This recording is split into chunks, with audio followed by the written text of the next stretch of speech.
Nous commencerons cette vidéo en parlant d'une controverse qui a lieu en ce moment et qui implique deux joueurs importants de l'équipe actuelle de Barcelone, et après avoir tout expliqué en détail, j'aimerais que vous me donniez votre opinion sur le sujet ici dans les commentaires.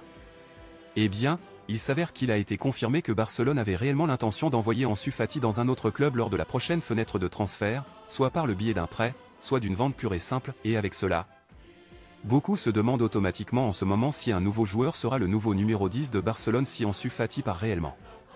Beaucoup disent en ce moment que si Ansu Fati quitte réellement Barcelone, le club devrait donner le numéro 10 à Lamine Yamal. Cependant, nombreux sont ceux qui ne sont pas d'accord et pensent que ce serait une grave erreur. Donc, sur cette base, à votre avis, si Ansu Fati part vraiment dans un autre club, pensez-vous que Barcelone devrait donner le maillot numéro 10 à Lamine Yamal?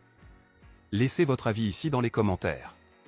Passons maintenant à l'actualité principale, bombe exclusive de dernière minute.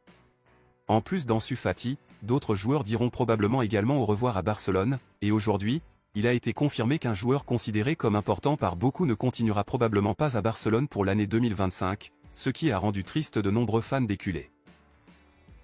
Aujourd'hui, il a été confirmé que le milieu de terrain Frenkie de Jong ne figure plus sur la liste des priorités de Barcelone, et cela en raison de ses faibles performances et de son manque d'intérêt à continuer au club. Le conseil d'administration a décidé que le joueur serait vendu.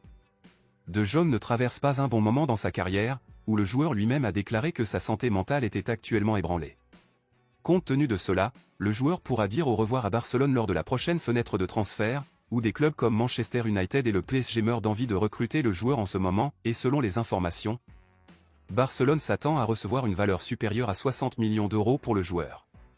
Même si beaucoup soutiennent son départ de Barcelone en raison de ses faibles performances pour le moment, d'autres sont totalement contre sa vente car ils considèrent De Jong extrêmement important pour le club. Alors, compte tenu de tout cela, à votre avis, êtes-vous pour ou contre la vente de Frenkie de Jong?